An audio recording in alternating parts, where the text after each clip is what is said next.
What you're about to watch is a special private training session for people who bought a copy of my book, Built to Serve. Enjoy.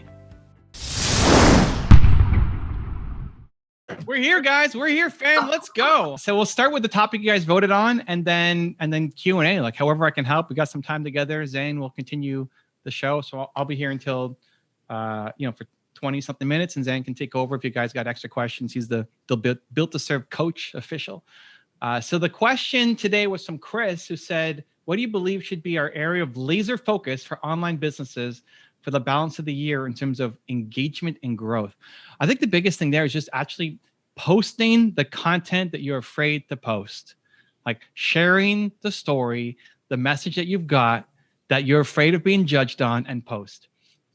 This is actually really timely because this morning in Movement Makers, Zen, before anybody showed up, Zen played this song called Pata Pata, which is this South African song. The artist was known as the Mama of Africa. And I love that song. And it's a cha-cha song that Nina and I danced to a lot. And Zen didn't know that I liked that song. And so after we got off Movement Makers, that song was just in my head. And so I decided for some reason that I needed to learn the lyrics of that song because I kind of hummed along. You know, when it's a song in a different language, you don't quite know what they're saying. So I was just, and there's like one line in English, so that's the one that you always get. Anyway, so I then committed an hour today on a day that I don't have an hour to learn the lyrics of Pata Pata. And I started filming it on my Instagram stories to ask for help. Like, does anybody speak this language? Does anybody know? Because it sounds like some of the syllables she's saying, she's skipping it. She's not actually saying it. So I'm stressed out. Like I'm trying to figure out how do I get this song out? And now I'm asking for help. And then I keep at it, slow the song down to 50%. Slowly going like syllable by syllable until I finally feel like I got it. So then I share, guys, I think I got it. I think she's just, this THI is silent. And then I keep practicing. And then I get to full speed and I film it.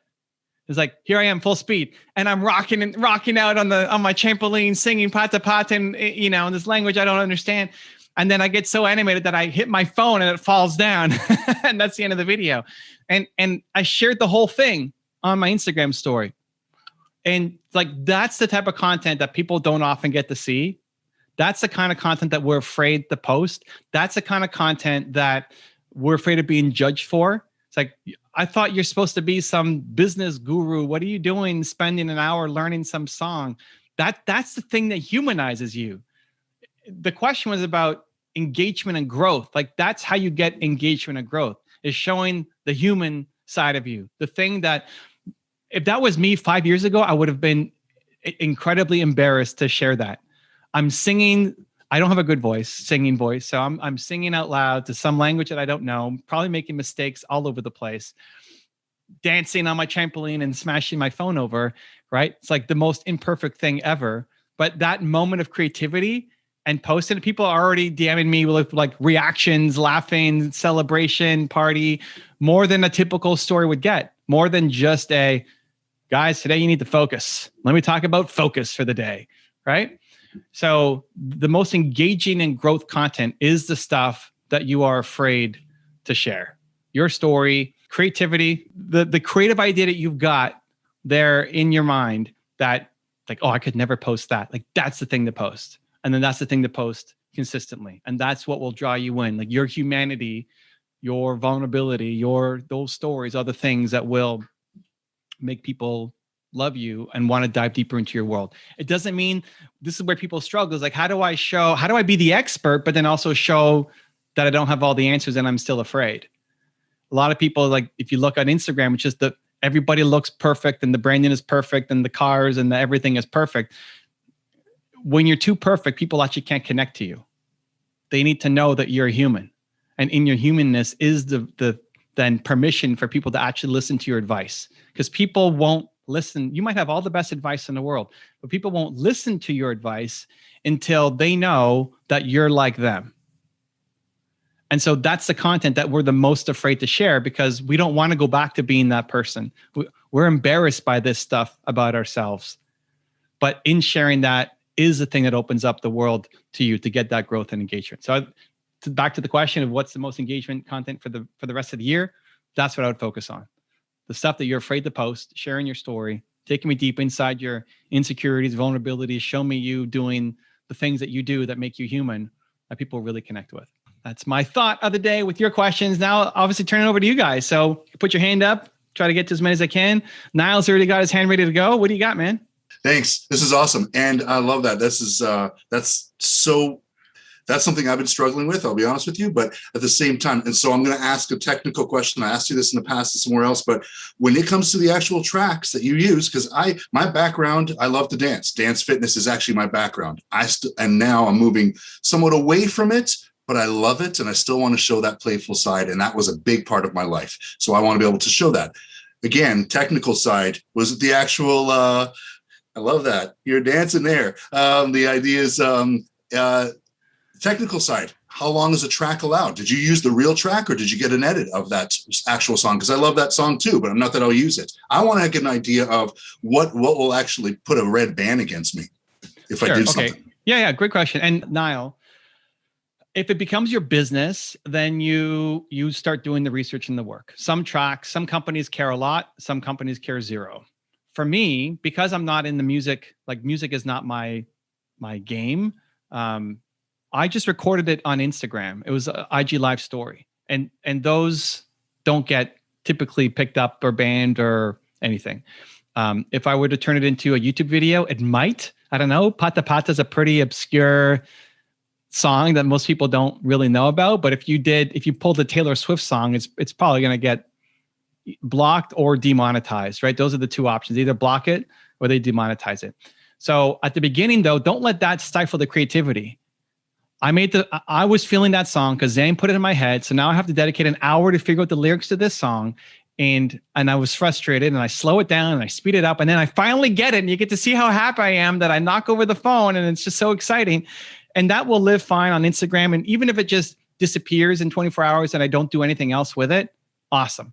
If I download it and turn it into a YouTube video, maybe that gets blocked and it doesn't see the light of day. But if I'm going to keep doing it, then I'd have to pick songs that are going to get through. And that becomes the business to know which songs get through.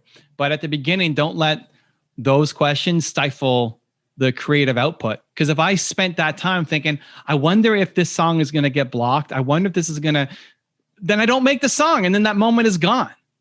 Right. So we just start overthinking right away from the beginning instead of just creating. And yes, you'll make some mistakes. I mean, I didn't mic myself up. I didn't set up the camera when I'm doing the full shot. I'm only on like the bottom half because I don't have the stand to make it happen, right? Overthinking all that stuff then leads to the creativity going away and then nothing gets created instead of this magical moment that was created, right? So fair enough. That's awesome. It's going to be your business. You have to know it. Otherwise, go create, go make. You'll learn as you go. Yeah. Thanks, Evan. Appreciate it. Cool. iPhone has her hand raised. Welcome, iPhone. Ivan, this is the first time I have the courage to show my face. Hey, she's doing it, ladies and gentlemen. Woo! Good job. I love it. I love salsa. I'm in Vancouver, Canada. I dance every weekend on the beach. Nice. So, yes. Salsa on the beach is hard. Yeah, we have a concrete lake floor. Oh, okay, good. Because salsa on sand is, you can't turn for anything. So that's good. I love it. Yes. I'm following you on the salsa scene as well. But my name's Olivia. I've been hiding, but now I'm coming out. But there's an opportunity to partner with company. I'm doing international. My dream is to do nursing training, and I know that my purpose is aligned with this company's purpose. They have a little size, like Presence Christian Missionary training healthcare workers, but not nursing project. I'm expanding their market to China. But we've been talking for a few months and they're not paying me anything. And then now they give me I asked for Zen, the man don't sign a non-disclosure agreement. They want me to work exclusive with them without a pay structure or a partnership contract. But it is my passion. And I've been trying to take off for over 10 years and I couldn't by myself. Should I just keep on serving them and giving them for free? Or should I say draw a line on the sand, say either you pay me as a consultant or employee, or let's draft up a contract? So first off, I wouldn't sign an NDA that prevents you from working with other companies, because your passion, I would split this up. Like, your passion is to be in this space. Your passion isn't to be with this one company. There's lots of companies who you could do this thing with. Your passion is to be in this space. So anything that prevents you from being in this space, that locks you into one company, especially unpaid, I'm not a fan of. If you look at what I do with YouTube stuff, I've seen everybody's channels. I don't sign NDAs for anybody. When I was in the venture capital business, I saw so many deals of different businesses. We never signed an NDA because it becomes your reputation. If you screw one person over, or you share details of somebody, that damages your entire reputation. Like, if Zan the man, who's the Built to Serve coach, if he's out sharing, oh, you know what Olivia said to me in our private session last week, it's like, then it's over. Like, his entire reputation as a coach is gone. You have to keep information confidential. That becomes your reputation. So definitely taking anything out that's exclusivity. I like the idea of doing free work at the beginning. If people don't recognize your value, the thing with free work is you have to do free work with ideal clients. So at the beginning, you're doing the free work, you're building up a reputation, you prove yourself, but is this an ideal client who can ultimately pay you? And they might be doing the ideal work that you want to get into, but they may not be the ideal client for you. Yeah, you're already shaking your head. So yeah, they were like, we don't have any funding. And I was like, well, let's draft we split the cost and the revenue. They were like, but we don't know how many students you can get and market. And so there's nothing that, yeah, go ahead.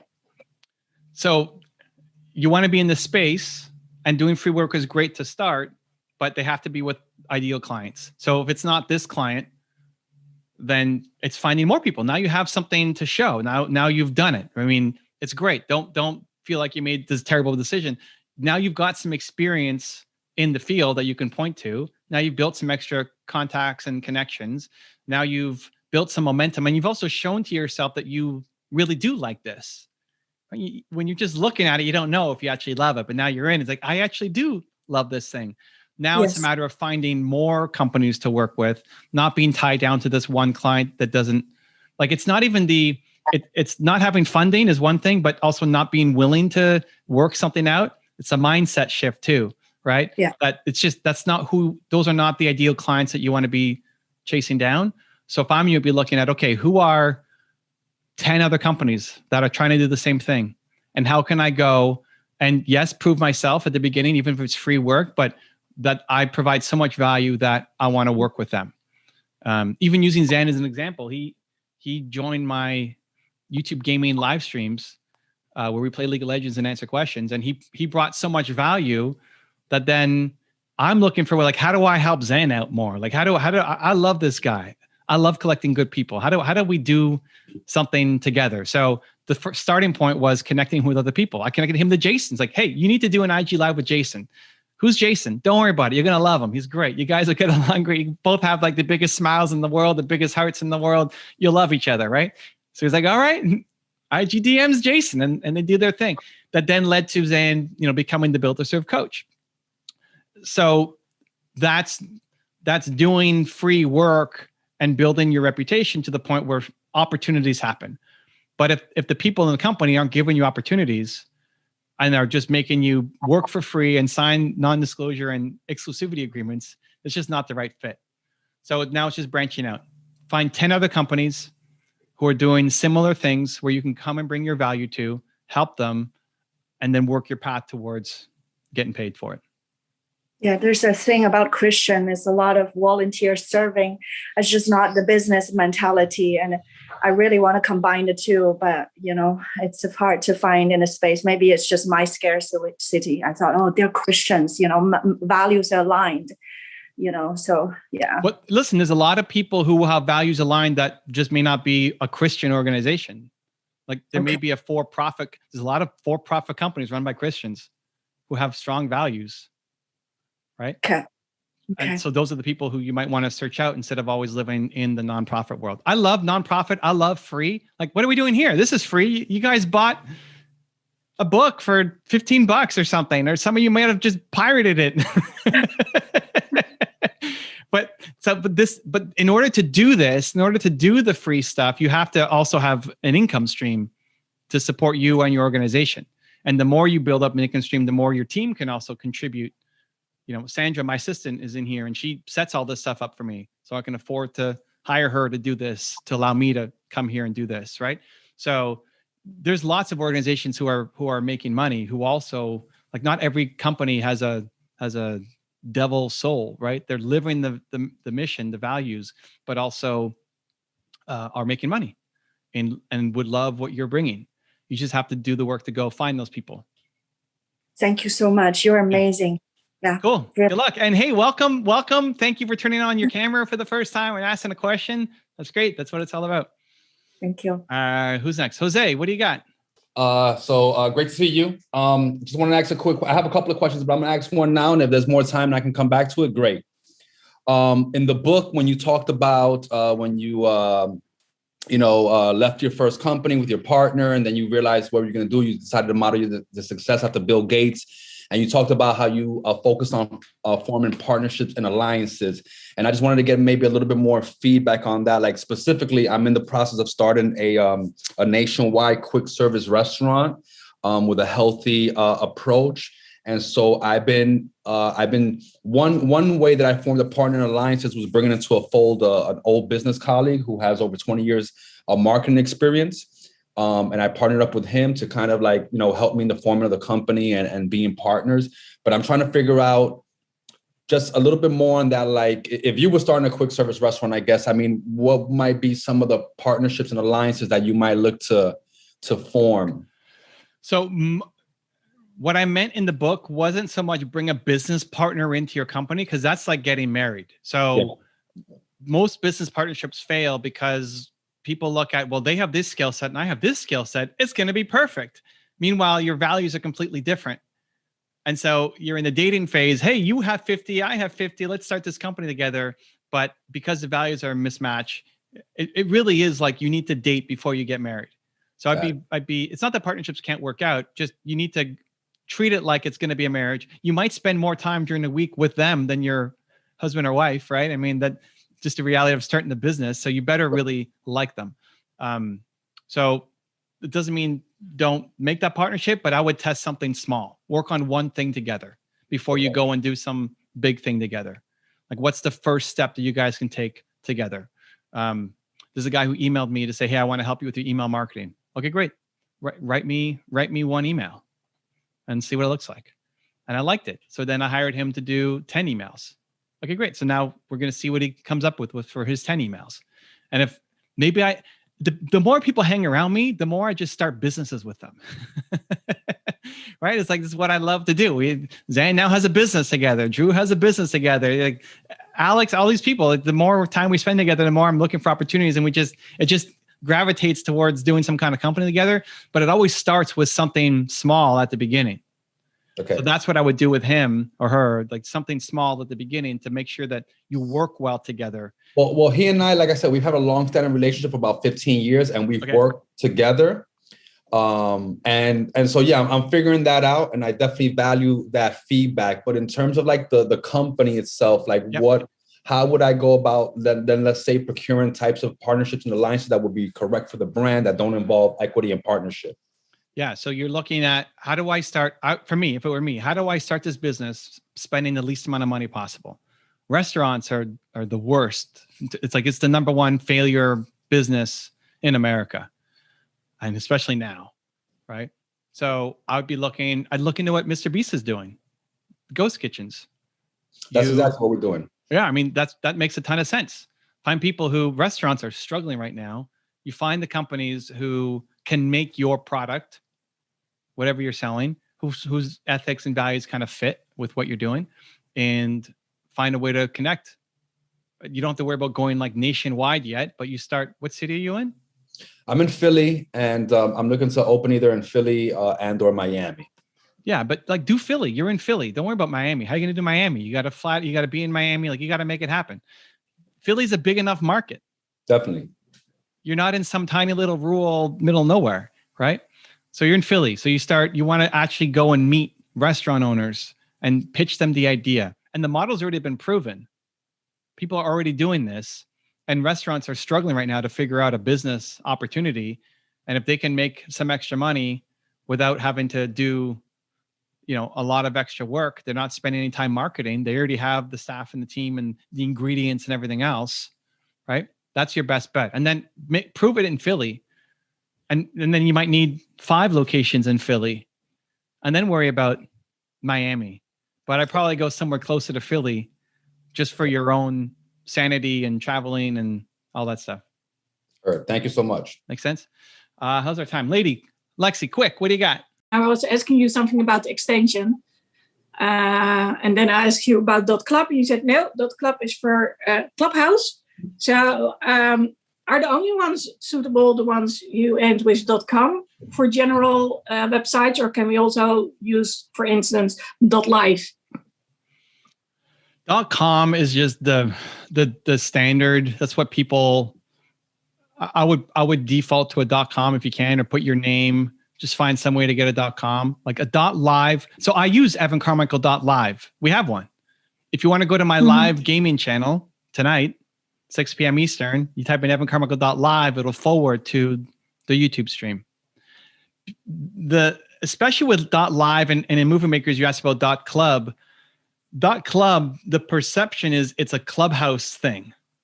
.live, the perception is it's a live thing. So if you're going to be if it's Lady Lexi .live, the perception is you're going to lead me to a live stream of some kind. It's going to go to your Instagram where you're going live, or a YouTube channel where you're going live. But if it's just a website and you're not going live, it's just a disconnect. So I mean, .com is ideal. If you're going to go .net or .us or whatever, it can all still work. I think honestly, the website is becoming less and less important. But if you had to pick something, I would go. .com is taken. That's what the thing is, and I can't reach the owner. Yeah. So she just transfers it to her Facebook page. And I know there's also the live with an F. And since I always talk about Lady Lexi's Live on the Road. Yeah, Lady Lexi something. Lady Lexi, whatever else, .com. And so if you really want to chase it down, you can. I mean, Brendan Burchard tells the story of it took him 6 years, I think, to get Brendan.com. Yeah. Where he just every 3 months emailed the guy again, like, hey, if you're ready to sell, hey, if you're ready to sell, hey, if you're ready to sell. The guy who owns Evan.com is not using it. It's forwards to some hotel in Germany or Russia or something. I don't know, or maybe Holland. I don't know. It just forwards to some. They're not using it, right? But I don't care enough about Evan.com. And if Evan Carmichael was taken, I would have it believe Carmichael. It's like it almost doesn't matter. More important is you creating the content, building your brand. But I think the only thing you want to do is not create confusion. If you put a .club or .live, it creates confusion. True. It's like the name. I don't think a company name really matters that much. Like, what did Evan Carmichael mean before Evan Carmichael? What did Xerox mean? Like the guy who made Xerox picked his name because he wanted a name so difficult to pronounce that once you got it, you wouldn't forget it. Like Xerox is crazy. What kind of name is that? How do you pronounce that? You look at it on the sheet, you have no idea what that means. But once you got it, you don't forget. Jason Wells, right? Everybody messes up Jason. Nobody puts a Y in Jason, right? It's a weird spelling. But in his branding, it's all about the why. And so you remember, oh, why? Because his purpose-driven brand helps you figure out your why. And so his why, he made that work for him. So Jason Wells with the Y now is easy to know that that's who it is versus any other Jason out there. So the brand is what you make it. You just don't want to have, when you attach yourself to something that already has meaning, it means something. When you create something brand new, you can attach the meaning you want. In American, election debates, the presidents or the president-to-be always has the pin of the U.S. flag because the U.S. flag means something. So they're trying to attach themselves to that symbol. So when you're using symbols or extensions that have meaning, you have to make sure you match the meaning. Otherwise, you create a new symbol. You know, the airplane means something to me. I mean, it might have some kind of meaning, but in general, people don't really know what it means. I'm assigning meaning to it. The name Evan Carmichael, I'm assigning meaning to it. So I'm okay with anything. Pick whatever you want. I just don't want to confuse people in the process because you're picking a name that doesn't represent, or like an extension that doesn't represent your actual brand. Okay, cool. Thank you. If you want to get a copy of Built to Serve and join us live for our next training with me to ask your questions, you can go get the book right there next to me, right there. I'll see you there. I'll see you to get the book. It's a good one. Much love.